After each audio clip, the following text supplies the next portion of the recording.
So as a teenager growing up, playing the guitar, well, this was the guitar I had. It was a white Fender Stratocaster that my parents had given me. And there was no doubt who my favourite guitar player was. Yeah, it was Jimi Hendrix.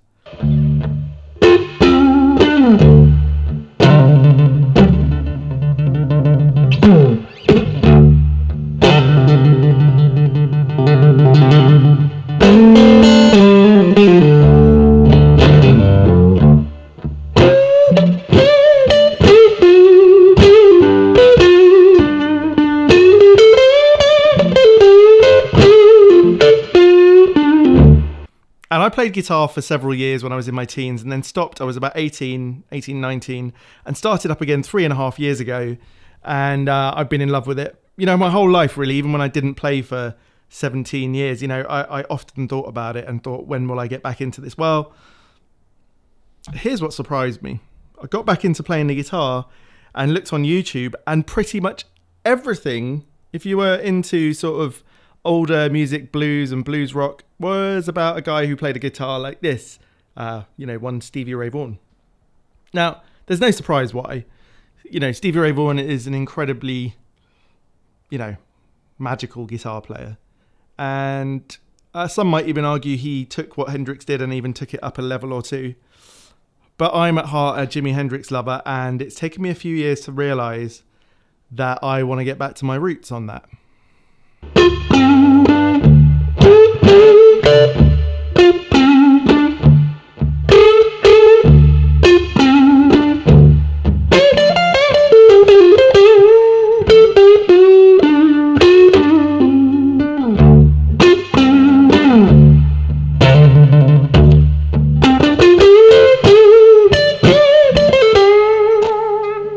So earlier this year, I started to listen to more Jimi Hendrix again. I hadn't actually for quite a while listened to a lot of Jimi Hendrix, and I'd been listening to a lot of Stevie Ray Vaughan. Being on YouTube and watching other YouTubers, so many people in the same sort of music field that I'm in really have a style based on Stevie Ray Vaughan.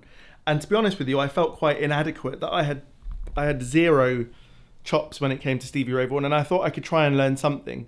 And it's not been particularly successful, I've got to be honest with you, because I think in my heart of hearts, for me, the sort of blues that I grew up listening to and the sort of music I grew up listening to was so Hendrix-y, well, it was Hendrix. I listened to Hendrix an awful lot. Funnily enough, the other person I listened to the most was Jimmy Page, Led Zeppelin, quite different. But Stevie Ray Vaughan wasn't someone I listened to a lot. And I'd sort of admired, I sort of thought it was, I just sort of saw him as this incredibly fast scuttlebutt Texas blues guy. But until this 20 years later period, when I came back, I didn't quite appreciate how many people thought he was, even above Jimi Hendrix, should we say. Not that I think that listing musicians like that is particularly useful. But here's the thing. A few months back, I just started to find myself feeling a bit more free on the guitar. I'd spent 3.5 years playing a lot, and I started to feel a little bit more comfortable up and down the fretboard, and somehow naturally more Hendrixism started to come out in my playing. And I've even noticed people mentioning it in comments and things, and when I talk to people, that my playing is quite Hendrixy, and actually there's no Stevie Ray Vaughan naturally in my playing, unless I intend to put a lick in that I've learned or something. So this is really where I find myself now. I've done a tone journey before, finding my tone. In fact, all my videos have really been about finding my tone. But now I'm interested in something slightly different. Broadly, how do we get these tones? Because we don't all have the same gear. I don't think we all want to run out and buy coily cables and Vox wahs and Octavia pedals. We want to use what we have, or something we can find accessible. So I'm going to use a bunch of different gear, and I'm not going to be standing here saying this is the tone to get the perfect Jimi Hendrix, because I don't have his hands. I don't have his exact gear, but I think the hands are probably more important. What I do feel like that the only thing I share in common with him is a certain level of freedom when it comes to music. I don't think in sort of theoretical musical terms. I don't have a very rigid structure when I play. I like to play what I feel. And that's why I think I'm sort of why I love Jimmy so much. So these videos, there are going to be a lot of them, I hope, over the next year or two. where I discover my inner Hendrix, so to speak. You know, I'm not saying I'm ever going to be in the same ballpark, sort of in terms of actual musicality and skill, but what I want to do is go through learning some Hendrix stuff, some of it in detail, the playing, some of it as a feeling, some of it as a sort of what did he do that we could pick up on. Alongside that, we'll talk about gear because it's fun.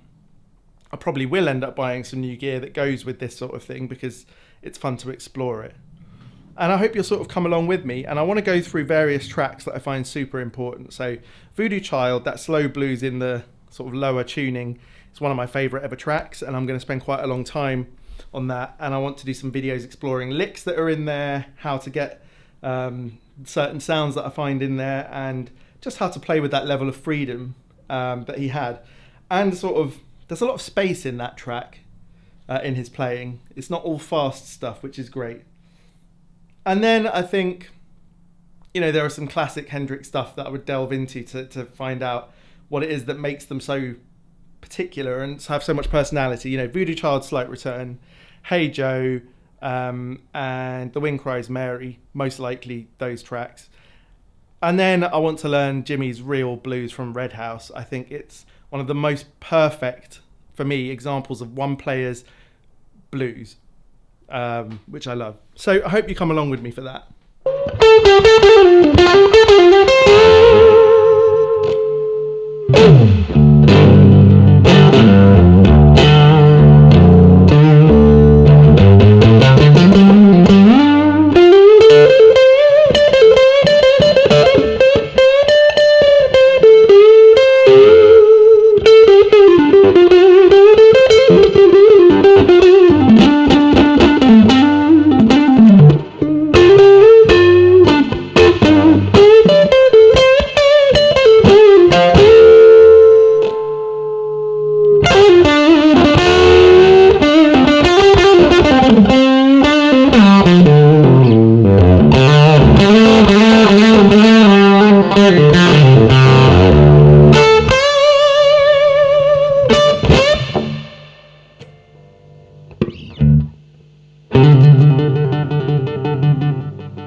Now, I'm not interested in mimicking to some, you know, to try and mimic Jimmy exactly. It's not that I want to sit here and play covers of his stuff all the time. But there are so many things that he did which I find so musical and so natural to play. You know, certain ways he bent notes that he bent to, you know, sort of his grammar, so to speak, like his language on the guitar.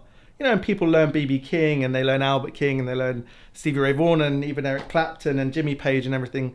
And I want to do that with Jimi Hendrix. I want to develop more of a Jimi Hendrix thing in my playing, but still keep it my playing. You know, I'm not going to just sit here and play all covers, but I might say a video has got Voodoo Child in it and have some of that in there, and we'll go through some licks, and then I'll see how I can incorporate that into my own improvisation, which is basically what I've done here today. So what you heard earlier, I haven't never sat and formally learned Voodoo Child, but I've listened to it a lot.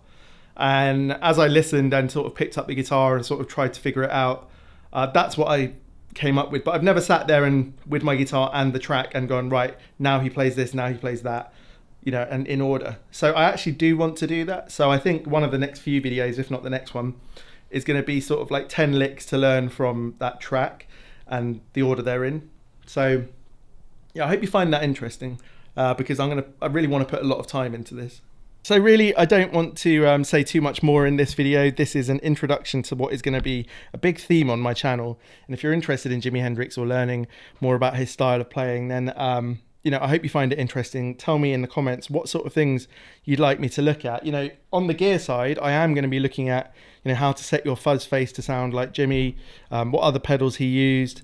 And I'm particularly interested in finding a good univibe, and I've got the MXR one on the way. I wanted to start with one of the more mainstream ones before I look at anything too expensive. Haven't spent a lot of time with univibe. Today, all I used was, well, I say all, this gorgeous fuzz face going into that cattle inbred reverb, and there was a bit of delay from this Analog Man pedal. I actually recorded earlier using a different amp and using this Jimi fuzz pedal. So I'm going to put some of that at the end. It didn't quite have the same vibe as the sort of more expensive types of fuzz face, but you can hear what that sounds like, and I could play around with that to set it differently. But yeah, let's dive right into how Jimi was Jimi and what we can learn from that and how we can incorporate it into our own playing. So yeah.